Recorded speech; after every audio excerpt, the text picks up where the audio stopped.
Okay.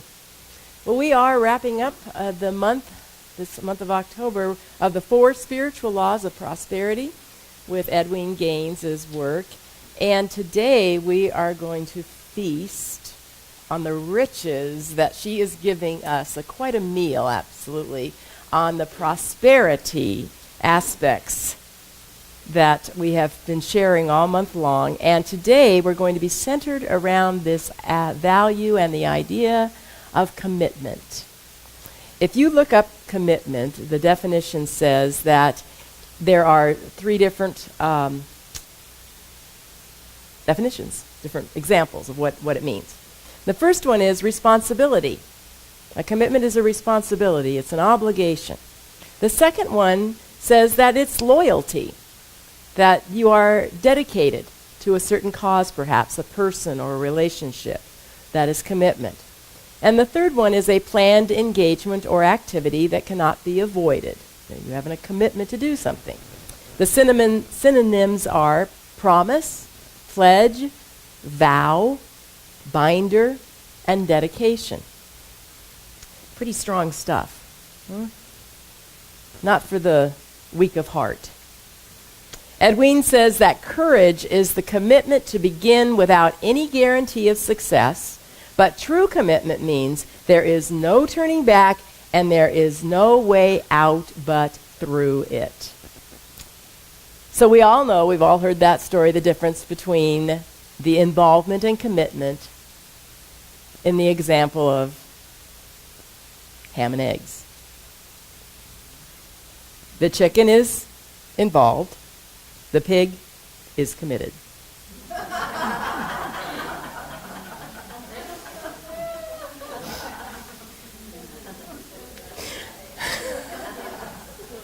The master teacher told us that whoever shall not doubt in his heart, but shall believe that which he saith cometh to pass, he shall have it.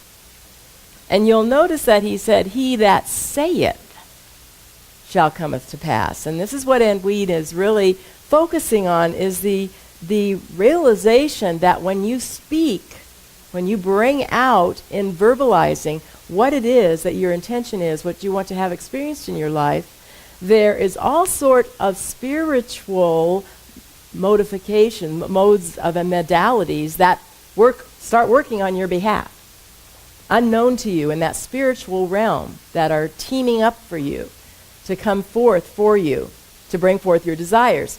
So Edwene tells the story. I don't know how many of you have actually read the book totally and know, just not too many of you. So I'm going to, it's called 4 Spiritual Laws. We have more in the bookstore, I think, by the way. But there's a story in here about Mildred. And Mildred is her example of speaking your word and having full commitment in what you want to have made manifest in your life. And it starts out by Edwene saying that this was in the mid-'80s, and Halley's Comet was about to be able to be seen on Earth coming up, and that it was going to be the best view to be able to see it was going to be in the South Pacific. So Edwene decided she wanted to see it, she wanted to go to the South Pacific, and she decided that she would organize a cruise. And if you get many people to go on a cruise, then you get to go for free. I guess that's how it works out.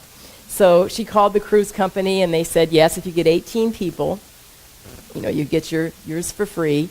And so Edwene made all the arrangements. She's going to fly people into a certain place and stay in the hotel and then go on the cruise. And anyway, it's a nice event, and it was going to cost $3,000. And as I told you, she travels all over the United States. And so as she was doing her workshops, she was announcing that I'm going to be doing this cruise. And if you want to go, you need to give me your deposit of $1,000. And so she was telling that to everyone. So then she goes on. I'm going to read her words at this point in the book. She talks about the fact that she had just finished one of these workshops, and this woman came up to her. And so she says, one day I was giving a workshop in a little church in the Midwest. After I'd talked about the trip, a little white-haired lady named Mildred came up to me, handed me a folded check, and said, I'm going to go on the cruise with you. Here's my deposit. Wonderful, I said. We're going to have a great time. I set the check aside. Later that day, I looked at it to make sure she'd included a phone number so that I could contact her. But when I looked at the check, I saw that it wasn't made out for $1,000. It was made out for $10. Maybe I wasn't clear. I thought. I went back and found Mildred. Please forgive me, I told her. I said, I don't think I communicated very well. In order to hold your space, I need a deposit of $1,000. Oh, I heard you, honey, Mildred said. I don't have $1,000 right now, but I am going on the cruise, so keep my check. I didn't want to rain on her parade, so I let it drop. Well, over the next few weeks, small checks from Mildred started drifting in. One came in for $3.95. 2 or 3 days later, I got one for $4.50. And then I got one for $7.95. And then I really got a big one for $12.50. By the deadline, when I had had 18 people enrolled, Mildred had given me $97. I really prayed about calling her. I wanted to break it to her very gently that she wouldn't be able to come on the cruise. I wanted to make sure she was empowered and not diminished by the experience. So I called her and I said, Mildred, my trip is now full. So I'm going to return your $97. And I just know that the next time we have an opportunity to have an adventure together, that it's going to work out perfectly and we'll have a great time. Oh, no, you don't, said Mildred. You keep my deposit. I am going on that cruise. Well, at this point, I began to wonder what I was dealing with. Well, I started to think that Mildred might be a few sandwiches short of a full picnic. So I began to speak very slowly and clearly. I don't want to be rude, but I don't think you understand exactly what I'm saying, I told her. I want to be real clear so that you understand me. The cost of the cruise is $3,000. What I would need from you is a complete payment of $3,000. But at this point, even that would be no good because the trip is full. I wouldn't have room for you anyway. So I'm going to return your $97. I'm very sorry. She said, Dearie Pie, I understand perfectly. The problem we're having here is not that I'm not understanding you. It's that you're not understanding me. I am going on that cruise. Well, I didn't want to do anything more. I just took the coward's way out. Instead of arguing with her, I just said, okay, we'll pray about it. And I hung up. I thought I'd just send her the money back after I returned from the trip. Packing and getting ready for the seminar at sea was a lot of work. I kind of forgot about Mildred while I got ready for the trip. Then 2 days before we were scheduled to depart, I got a call from a very wealthy woman in Birmingham, Alabama, who was one of the first people enrolled to go on the cruise. Edwene, she said, I'm in a real pickle. We have a family court case that's coming up, and I simply have to be there. I've tried everything I can to get the judge to postpone it for a week so that I can go on the trip, but he won't do it. Now, I've gone on enough cruises in my life to know that it's much too late for me to get a refund. Do you know anyone who would like to go in my place?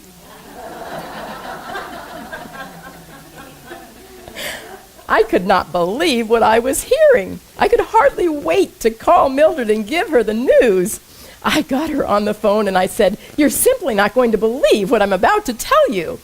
Oh, there's no need to tell me, honey, she said. My bags are already packed and waiting by the front door.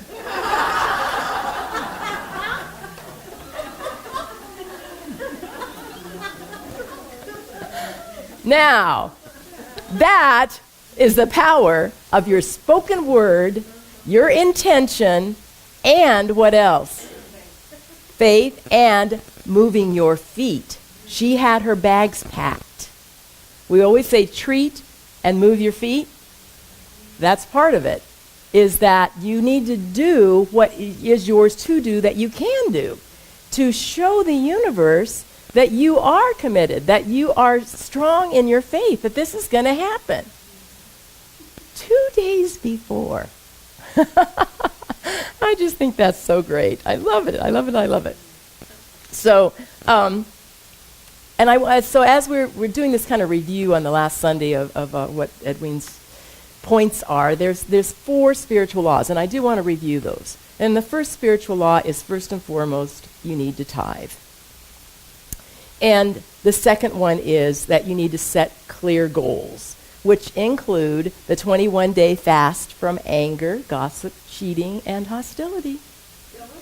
Are we starting over again? I've started over the 3rd time now. I know. Forgiving ourselves and others, and then finding our divine purpose. So all of those 4, are going to be in motion in our lives at various rates and at various times. If you're not to the point where you are tithing 10%, routinely, always, just that's part of what you do. You don't even have to think about it. You just do it.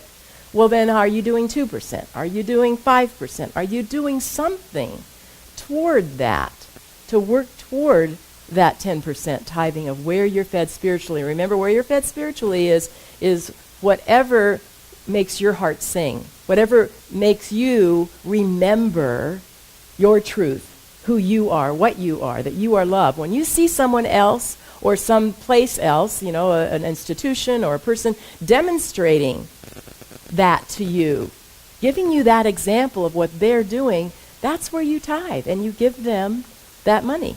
That's the way it works.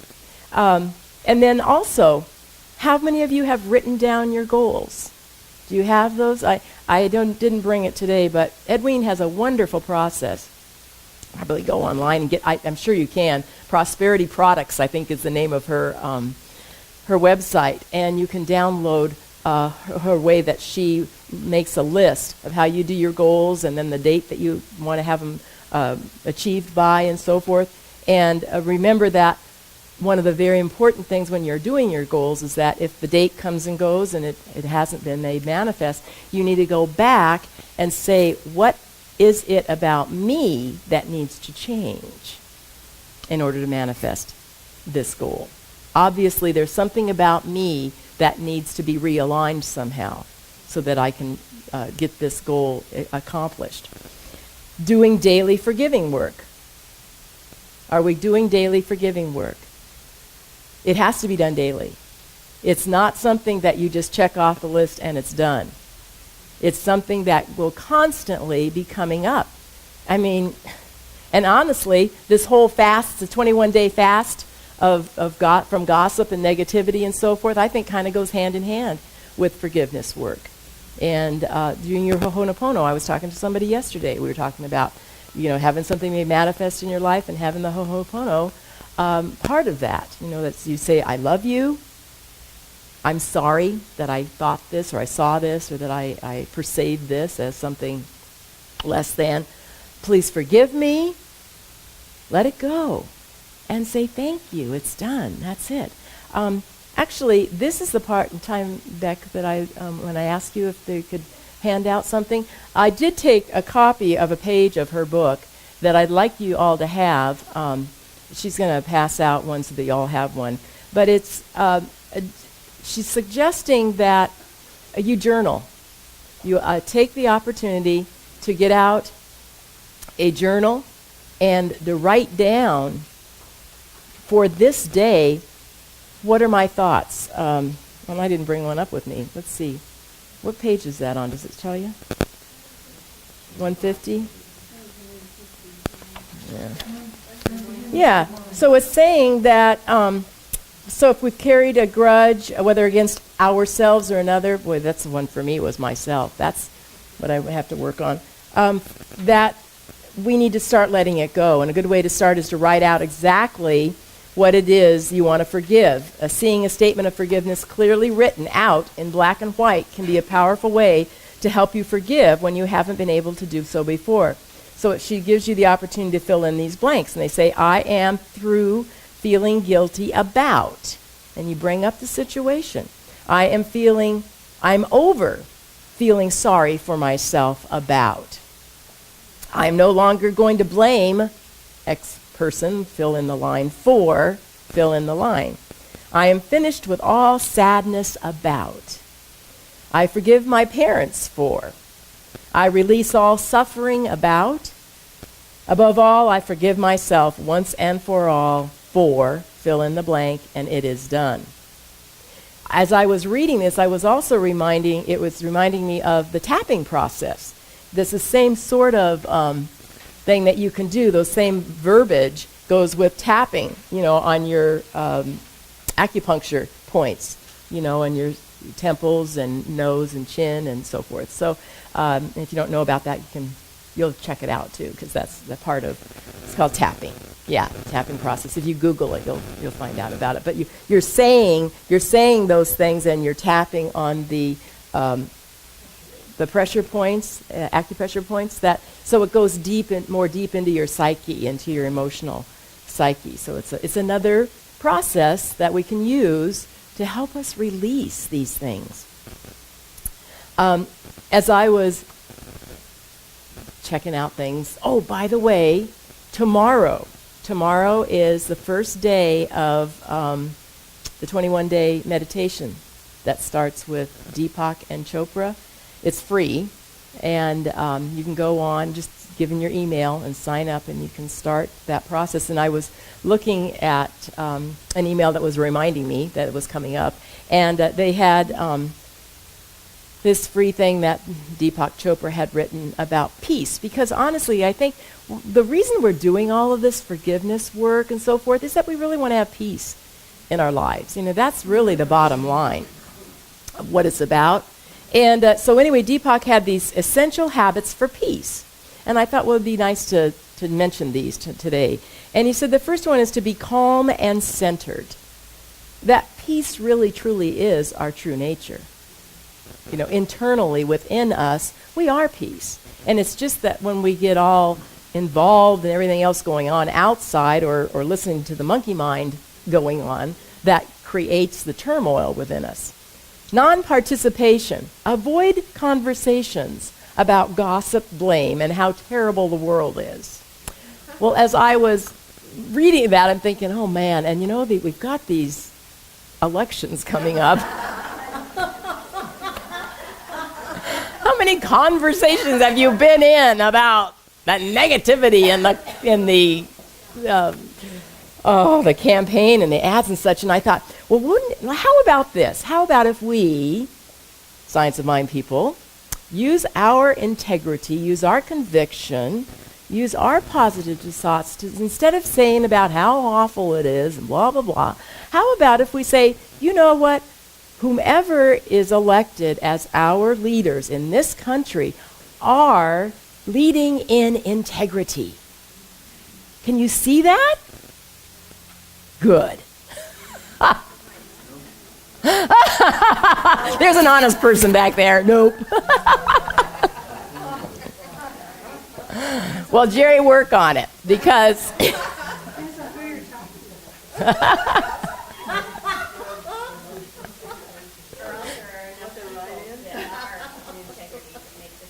yeah, that's right. That there will be support. That integrity is what we are about. Okay? And just know that. Just know that bubbles up throughout, the way that we have the leadership and the flow of our country government. I just feel that would be a much more positive way to look at all of this. So let's see if we can't do that. His third point is taking no side. You can hold a different viewpoint while still wanting peace for all. So if you hold a different viewpoint, doesn't mean you have to get agitated about it. Set the intention of peace. Sit with intention to seeing peace being experienced by all. That feels good, doesn't it? By all. No one left out. Commune in peace. Work with others for peaceful resolutions. Selfless service. Now, this is one that even Edwin talks about too as well, is selfless service. Give of the peace, of your peace, to those around you. Let others share your peace. And then the soul's peace. Experience and feel peace in your heart daily. Once you grow your peace, let it out experience it through all of your communication and through your actions. Edwina talks a lot about the fact that she is very much into knowing where she is able to see a go signal. When she prays about something, she tells the boss. She tells about God as the boss. I put my order in with the boss, and he takes care of it. But I also want to know what a goal, if I'm supposed to do this or not. I need a go signal, and I need a stop signal. I need a sign. And I won't tell all of the different stories in here because they're too funny. They're too great. But she talks about wanting a particular sign to move to a different location in the country to where she was going to start a ministry. And she had a dream that she saw this Knoxville, and it was a big arrow. I'm going to go to I'm going to Knoxville. And there wasn't even a church in Knoxville, a Unity church. She was a Unity minister. Well, as soon as she realized this, somehow or another the Unity headquarters notified her that, but there's a study group that's asking for a leader. Well, then that's probably it. But so it goes on and on about, I still want a sign. And one of the things she's driving. She gets to Knoxville, and she's driving around, and she's still wondering, am I really supposed to be here or not? And but I've asked God, give me a sign. And so the person that was driving her around is from Knoxville, is hoping that she's going to stay. She says, well, what kind of sign do you want? She goes, well, Moses asked for a burning bush. I want a burning bush.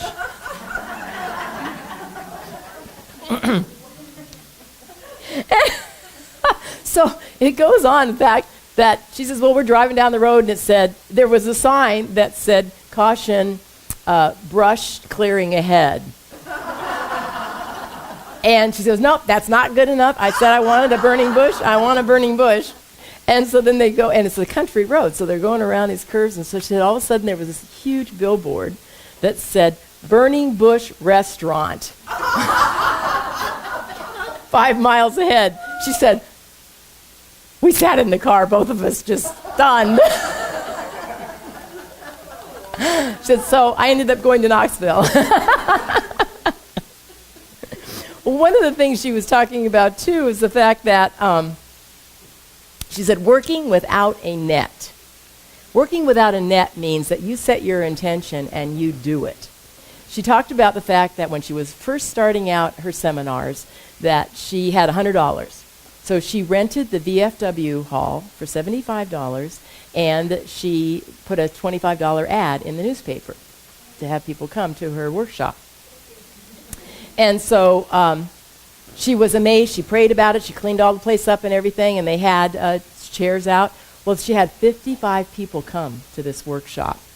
And they paid her $10 each. She ended up with the earnings of $450. Well, with that, she decided to rent this beautiful office space for her next workshop.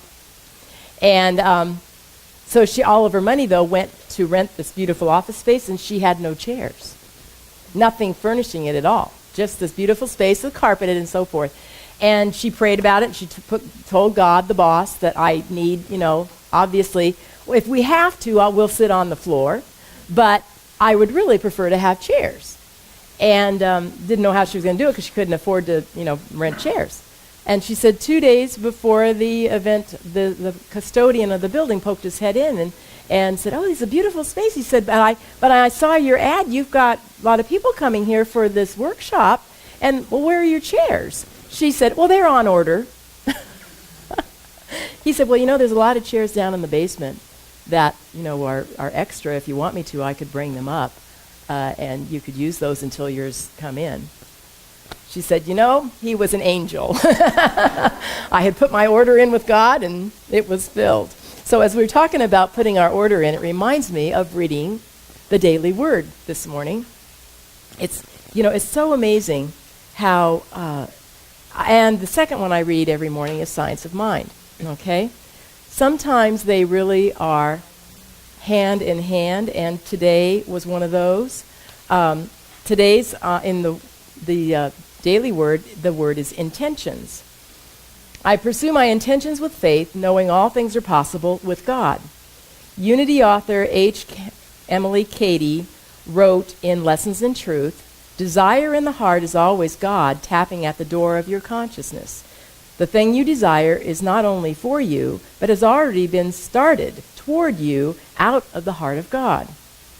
Unquote. I realize my intentions are more than wishful thinking. They are part of my purpose. Some may be long-term goals requiring years of study, focus, and actions. My daily intentions may include helping a friend who is experiencing a serious challenge.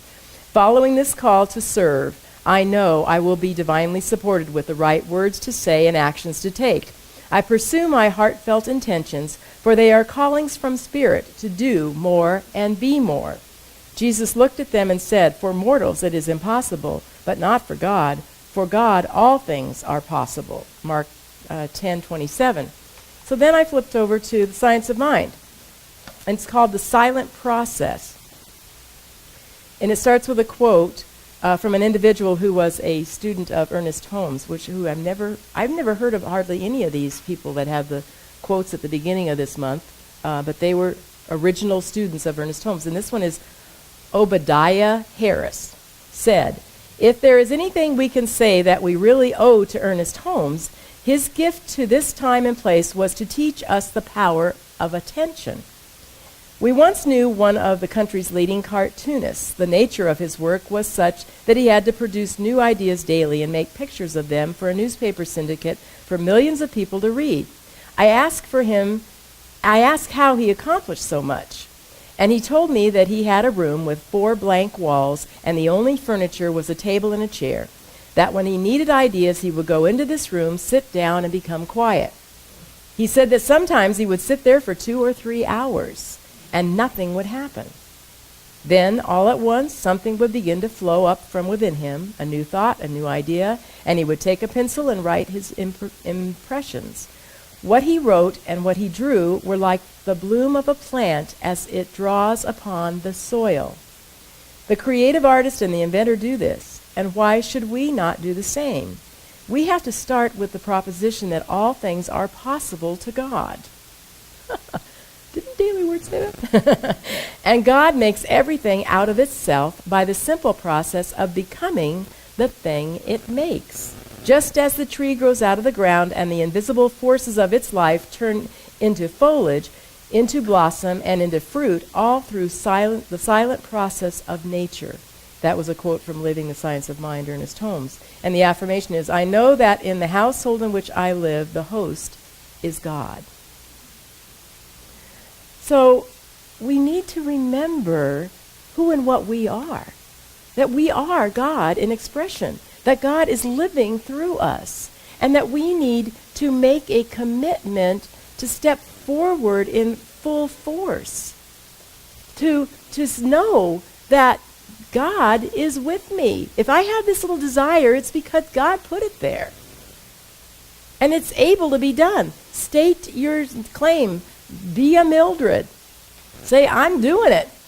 I'm having the workshop, even if we have to sit on the floor. But God, I've requested chairs, and that's what we are to do. We are to make working without a net. That was one of her first things about doing it, making a commitment. Learn how to serve. She goes into this whole thing about the fact that she was a Unity ministerial student, and she walked into the church that was nearby, and she goes, "Well, I want to teach." And, "Well, we don't need any teachers. We've got enough teachers." And then finally she realized, asking them, "Well, what do you need? What do you need to have done?" "We need somebody to mop the floors. We need somebody to sweep. We need somebody to make coffee. We need somebody to fold the books." "Okay, I'll serve that way. I'll do what needs to be done." And then she got a call from the minister one day and said, "I've got laryngitis. Can you give the talk for me?" So when we place ourselves in that position of giving what we can, where we can, the universe responds. Make a commitment to greater self-love. Make a commitment to greater self-love. Recognize who and what you are. She gives a 2-week program of self-care and integrity. 2-week program of self-care and integrity. So as you're letting go of the gossip and you're letting go of all the negativity, put in this 2 weeks of self-care and integrity, because she said life habits of self-care invite prosperity. Okay, so here they are. Strive for order. First law of the universe. Strive for order. Take time for solace. Do the 21-day meditation starting tomorrow. You won't regret it. You have 5 days in order to get caught up. If you can't quite start it tomorrow, it'll be available for 5 days. Take time to go within. Just like the artist. Be sitting there for an hour or 2 hours.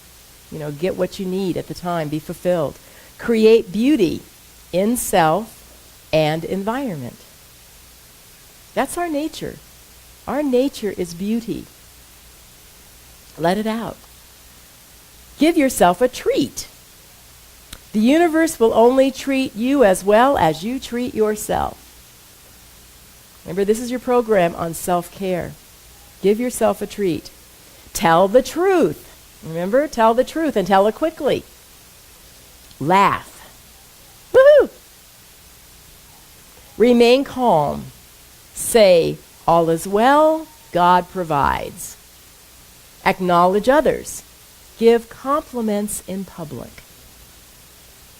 Give others what they're due. See the good and give it out. Say it. Express it. Open your heart to all. Don't close it to anyone. Feed your spirit. Welcome change. What new opportunities will this unexpected change create? What can I learn from this? Life is about change. It's going to happen anyway. May as well not go kicking. Change your thought, change your life. Change your thought and change your life. That's right. That's right. Let go of anything that's draining or disrupting your peace. Sometimes the clutter can do that. Go back to number 1, strive for order. Do something new. Do something new. Change it up. Express your gratitude to God. The more we notice the sweetness of life, the more the universe gives to us. I was driving on the freeway this morning, and I was behind a car, had a big old beautiful sign that said, grateful. Just grateful. What a way to live. I wanted to close this morning with the prayer that she has at the beginning of her book. It says, Mother, Father, God, I invite the Holy Spirit to take charge of my journey to prosperity. I let go of all that has gone before, and I now begin anew. I am free and forgiven for all the mistakes I have made in the past. I open myself now to expressing a brand new magnificence. I open myself to the infinite possibilities that are mine to choose. I open myself to receiving all the goodness I can have and all the greatness I can achieve. I invite the Holy Spirit to heal my body, to harmonize my emotions, to renew my mind, to fill me now with a mighty faith that empowers me and allows me to commit to be all that I can be. Amen. And so it is. Amen.